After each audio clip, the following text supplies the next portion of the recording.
로마서 5장 12절에서 21절에서는 사도 바울은 거기서 죄인에 대하여 그 하나님의 구원이 얼마나 큰지를, 그것이 또 얼마나 그 구원이 확실한지를 말씀하면서 하나님이 그 사람과 맺으신 그 언약에 담긴 원리를 이게 나타냈습니다. 그것은 바로 이제 대표의 원리였습니다. 한 사람 아담이 모든 인류의 대표자로서 그가 타락함으로 말미암아 모든 인류가 그와 함께 타락하여 죄인이 되었습니다. 반면 그러나 하나님의 아들 한 사람 예수 그리스도는 그 하나님의 은혜로 말미암아 자기를 믿는 그 죄인들의 대표자로서 그 신자들의 구원을 위하여 하나님 앞에서 완전한 의를 다 이루셨고 또 그 의는 그 신자들의 것이로 여겨졌습니다. 그래서 하나님은 그 신자들의 하나님이 되어주시고, 그리고 신자들은 그 하나님의 백성이 됩니다. 또 다른 표현으로 하면은 하나님은 그 신자들의 아버지가 되어주시고 그 신자들은 하나님의 자녀가 되었습니다. 이렇게 이것은 하나님의 그 구원에 약속된 구원인데요. 성경은 이러한 구원의 약속을 새 언약이다라고 이렇게 부릅니다. 그래서 히브리서 9장 15절과 또 12장 24절 보면 그 예수님을 새 언약의 중보자라고 이렇게 부릅니다. 예수님은 이 새 언약에 있어서는 자기를 믿는 자들의 이 대표자가 되어주시고, 그리고 성경에서는 이 대표자를 또 머리라는 이렇게 또 부르기 때문에 예수님을 새 언약의 머리다라고도 불리기도 하십니다. 오늘 본문인 이 로마서 6장부터는 이 은혜로 구원받은 이 성도의 새 삶에 관한 그런 말씀을 이제 사도 바울이 시작합니다. 여기서도 성경의 이제 중요한 가르침이 이 말씀에 나타나는데요. 그것은 바로 신자와 그리스도의 연합입니다. 6장 말씀을 사도 바울은 질문으로 시작을 합니다. 1절을 보면 그런즉 우리가 무슨 말하리요? 은혜에 더하게 하려고 죄에 거하겠느냐라고 합니다. 앞에 로마서 5장에서 그 인류의 넘쳐나는 죄보다 그리스도 안에서 하나님의 은혜가 더 크다라고 5장에서 말씀했었습니다.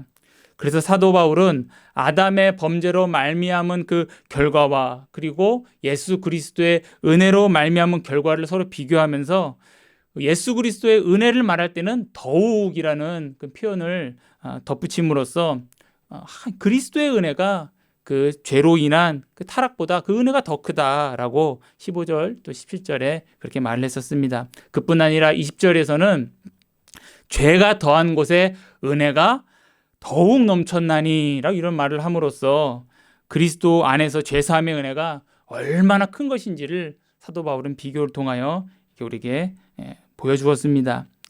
아마도 사도 바울이 이렇게 그리스도의 이 안에서의 하나님의 그 넓고 풍성한 그 은혜를 선포하는 이 복음을 전할 때 하나님의 이 은혜에 대해서 듣는 자들 중에는 이 말씀을 듣고 이 말씀에 담긴 이 은혜를 힐난하거나 또는 조롱하려는 이들이 있었던 것 같습니다.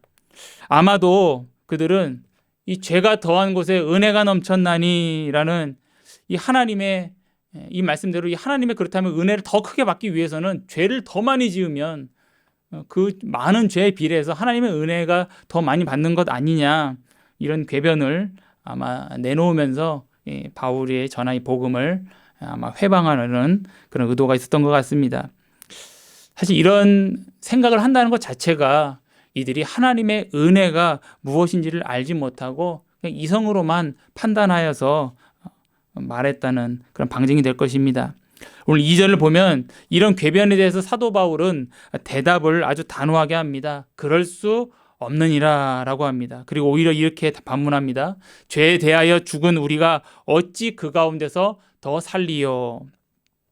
그래서 예수 그리스도를 믿는 자가 죄에 대하여 죽었다라고 말씀합니다. 죄에 대하여 죽었다라는 것은 무슨 의미입니까? 그리스도 안에서 있는 자는 하나님이 주신 그 새롭고 거룩한 신분을 갖고요. 또 하나님이 주신 새로운 또 거룩한 질서, 또 하나님이 주신 어떤 능력을 그 가운데 살게 되었습니다. 그렇기 때문에 이제 그전과는 다른 모든 것이 되었고, 그래서 이제는 예전에는 죄가 부르면 죄에 즐겁게 호응해주고 또 죄에게 달려가주고 그리고 맹목적으로 죄를 따라가기도 했던 자였지만, 이제는 그리스도 안에서는 그런 자가 되지 않게 되었다는 것입니다. 그것을 오늘 성경에서 죄에 대하여는 죽었다, 이렇게 우리에게 알려주고 있습니다. 그런데 신자가 죄에 대하여 죽게 된 이 놀라운 일은 신자 개인에게서 이렇게 비롯된 것이 아니라 바로 5장에서부터 계속 말하듯이 그 신자의 머리이신 예수 그리스도로 말미암았다는 것을 이제 또 오늘 3절에서부터 계속 사도 바울이 강조를 합니다. 그래서 특히 여기서는 신자가 예수 그리스도와 연합이 되어서 합하여져서 그리스도께서 다 이루신 것에 신자가 참여하여, 그래서 죄에 대하여는 죽고 또 그리스도 안에서 새로운 삶을 살게 됨을 오늘 말씀합니다. 3절을 보면 무릇 그리스도 예수와 합하여 세례받은 우리가 그의 죽으심과 합하여 세례받은 줄 알지 못하느냐라고 말씀합니다. 그리스도를 믿는 우리가 그리스도 예수와 합하여 세례받았다라고 말씀합니다. 그래서 뭐뭐와 합하여 이렇게 번역된 헬라어는 이제 에이스라는 전치사인데요. 이것은 뭐뭐 속으로, 이런 문자적 의미가 있습니다. 그래서 이 단어는 어떤 믿음의 대상을 가리킬 때도 사용합니다. 그래서 예수 그리스도는 하나님이 주신 그 믿음으로 자기를 믿는 그 신자들에게 새 언약의 머리가 되어 주십니다. 그래서 예수 그리스도를 머리로 하는 신자들은 그 예수 그리스도의 모험들의 지체로서 자기의 머리이신 그 그리스도께서 다 이루신 의가 하나님 앞에서 그들의 것으로 여겨져 의롭다 여김을 받고 그리고 영생을 누리게 됩니다. 신자들은 자기의 머리이신 그리스도가 다 이루신 의로 말미암아 에베소서 말씀처럼 하늘에 속한 신령한 모든 복을 다 받고 또 그 가운데서 믿음이 자랍니다. 그래서 골로새서 2장 19절을 보면 온 몸이 머리로 말미암아 마디와 힘줄로 공급받고 연합하여 하나님이 자라게 하심으로 자라느니라 라고 이렇게 말씀하고 있습니다. 이렇게 예수 그리스도가 신자의 머리가 되어주시고, 그리고 신자는 그 머리이신 그리스도로부터 생명과 또 성령의 능력을 공급받아 이러한 관계, 이것을 오늘 성경에 합하다라고 표현했다고 여겨집니다. 또 연합이다 우리가 이렇게 표현합니다. 그래서 오늘 성경 말씀의 3절에 이 에이스는 그래서 오늘 성경 말씀대로 합하여라고 우리가 이해하는 것이 합당하다 이렇게 여겨집니다. 근데 3절에서 그리스도 예수와 믿음으로 합하는 것이 세례를 받음으로 말미암는다 이렇게 말씀합니다. 그래서 여기서 한 가지 오해하지 말아야 될 것이 있습니다. 바로 이 세례를 받을 때 비로소 처음으로 그리스도를 믿게 되거나 또는 그때 세례를 받을 때 예수님과 그때 처음으로 합해진다, 그런 의미로 사도 바울이 말한 것은 아닙니다. 세례는 이미 그리스도를 믿는 자, 그리고 그 믿음으로 이미 그리스도와 연합된 자가 받는 것입니다. 세례는 그 물로 씻는 그 모습이 있지요. 이것이 외적인 표징인데요. 그 외적인 표징과 그리고 예수 그리스도를 믿어 하나님의 자녀로 거듭난다는 하나님의 그 말씀의 약속이 함께 하여 구성이 됩니다. 세례는.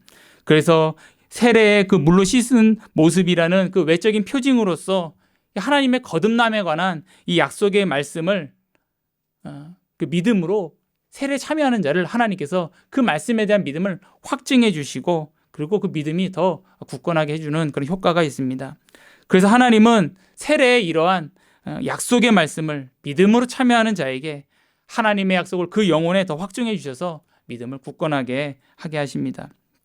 이처럼 세례 자체가 은혜를 주는 것도 아니고 또 세례로 말미암아 그때 비로소 하나님의 자녀가 되는 것도 아닙니다.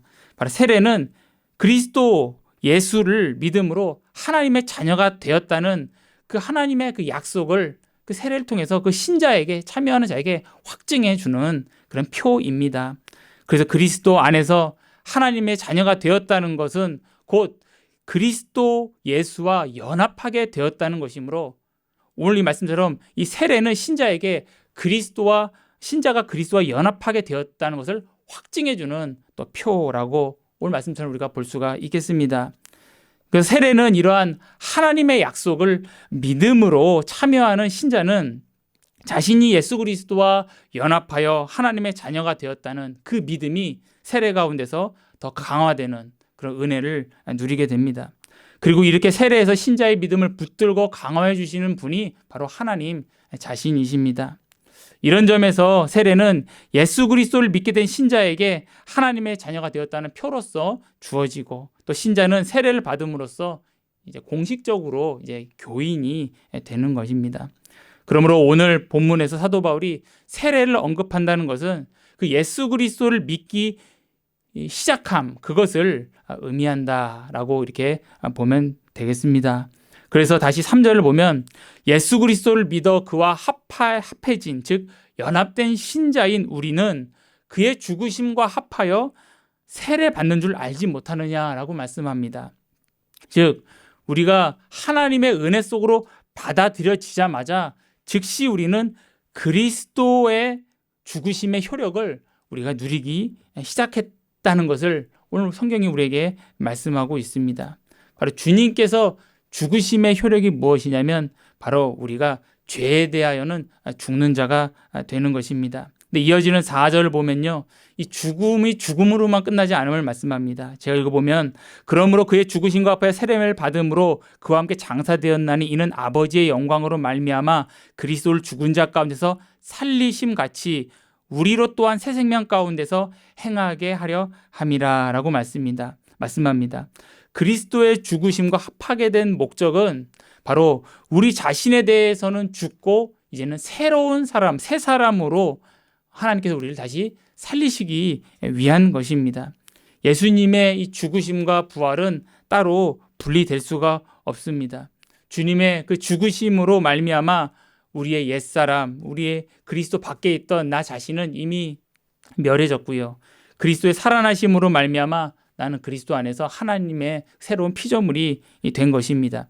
예수님은 이렇게 우리를 다시 살리시려고 오셨고요. 하나님 아버지는 우리를 이렇게 다시 살리시려고 예수님을 또 보내신 것입니다.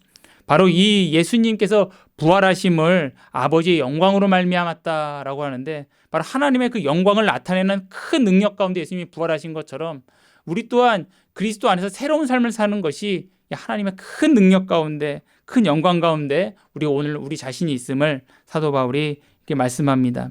또 이어지는 5절, 6절도 예수님의 죽으심과 부활에 대해서, 그리고 우리 옛사람의 죽음과 우리 새사람의 다시 삶에 대해서 이제 말씀하는데요. 또 5절을 보면 만일 우리가 그의 죽으심과 같은 모양으로 연합한 자 되었으면 또한 그 부활과 같은 모양으로 연합한 자도 되리라 라고 말씀합니다. 여기서 우리가 예수님의 죽음과 부활과 연합한다고 할 때 이 부활은 장래의 종말에 있을 우리의 부활을 1차적으로도 의미하지만 또 현세적으로도 우리가 이 땅에서 나의 그 옛사람이 죽으면서 바로 새 사람이 살아나는, 영적으로 새로워지는 것을 또한 의미합니다. 이것이 그리스도의 죽으심과 부활의 효력으로서 지금 내가 누리고 있음을 사도 바울이 말씀합니다. 그래서 6절을 보면 우리가 알거니와 우리의 옛사람이 예수와 함께 십자가에 못 박힌 것은 죄의 몸이 죽어 다시는 우리가 죄에게 종노릇하지 아니하려 함이라 라고 말씀합니다. 옛사람의 반대말은 이제 새 사람입니다. 우리는 지금 새 사람이 그리스도 안에서 되었습니다. 나의 옛사람은 그리스도 밖에 있던 나였는데 그는 이미 지나갔고 끝났고 그런 존재는 이제 없습니다. 우리는 이제 새 사람이 되었는데요. 이게 바로 예수님의 죽으심과 부활로 인하여 우리가 지금 누리고 있는 열매임을 이렇게 말씀합니다. 물론 우리에게 지금도 죄성이 남아 있어서 옛 본성이 있습니다. 그러나 이것은 이미 죽기 시작했고 그리스도 안에서 주님께서 우리 안에서 새 사람, 새 본성, 그러니까 주님의 주신 새 마음을 날마다 주심으로 우리의 그 옛 본성도 점차 이제 비례해서 줄어들 것입니다. 그리고 종말의 완성이 됩니다. 이처럼 주님께서는 우리에게 이 은혜로 말미암은 죄사함의 은혜를 주셨을 때는 바로 이 새로운 생명을 주시려고 주신 거기 때문에 처음에 이 비방하는 자들이 말했던 은혜를 더 받으려면 죄를 더 져야 되느냐 안 하는 것 자체가 벌써 이 은혜에 대해서는 전혀 알지 못하는 그런 말이었음을 우리가 알게 되고, 주님의 뜻은 우리의 새 생명인 것을 알게 됩니다. 오늘 사도 바울이 여기서 중요한 하나의 교리를 말했는데 바로 그리스도와 신자가 연합되었다는 것입니다.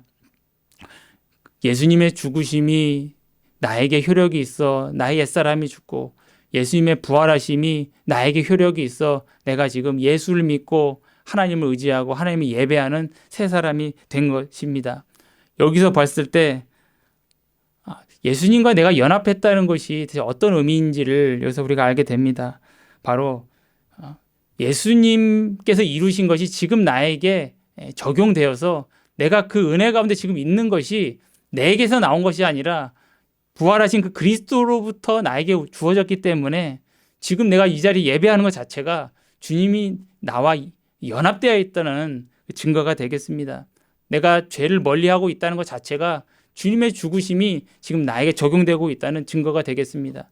내가 하나님을 의지하고 예배하고 있다는 것 자체가, 또 선을 위하여 하나님 향하여 나아가고 있다는 것 자체가 주님의 부활이 나에게 지금 적용되고 있다는 그 증거가 되겠습니다. 즉 예수님과 우리는 지금 연합되어 있음이 우리의 모든 예배 삶을 통해서 다 드러나고 있음을 우리가 알게 됩니다. 예수님과 우리는 이렇게 연합되어 있습니다. 지금 우리에 있는 모든 것이 다 주님으로부터 지금 우리가 받아서 하나님께 지금 드리고 있습니다. 그러므로 우리는 이 예수님과 우리가 연합되었다는 것을 확신해야겠습니다. 오늘 우리의 예배 삶이 그래서 우리에게 말해주고 있습니다. 이처럼 그리스도 안에서 우리가 연합되어 모든 풍성한 삶을 누리며 그 은혜를 누리고 있다는 것을 믿으며 또 그 가운데 또 주님께 더 가까이 나아가는 또 은혜 더 누리는 우리가 되길 바랍니다. 기도하셨습니다. 거룩하고 자비로우신 하나님 아버지, 주님께서 우리를 위하여 죽으셨고 우리를 위하여 다시 삶으로 우리의 옛사람 죽었고 지나갔고 이제는 그리스도 안에서 새 사람으로 하나님 앞에 예배하며 살고 있습니다. 감사드립니다. 이 모든 것이 나에게서 온 것이 단 하나도 없고 모두 주님으로부터 왔기에 이것을 우리가 보며 나와 주님이 연합되어 있음을 다시 한번 확인받고 또 주님과 나의 끊을 수 없는 이 생명의 또 새 언약의 이 관계를 우리 다시 한번 감사드립니다. 저희가 이것을 믿음으로 오늘도 주님 의지함으로 믿음의 길 걷게 하시고 우리의 공고함이 있을 때마다 더 그 연합된 주님께 나아가 주님의 은혜 구하게 하여 주시고 그래서 이 연합이 더욱더 견고해지고 우리의 믿음이 더욱더 자라가고 그 가운데 하늘의 신령한 복 가운데 하나님께 예배드리는 그런 하나님께 영광 올리는 저희 삶 더욱 될 수 있도록 하나님 은혜 베풀어 주시옵소서. 감사드리며 살아계신 예수님의 이름으로 기도 올리옵나이다. 아멘.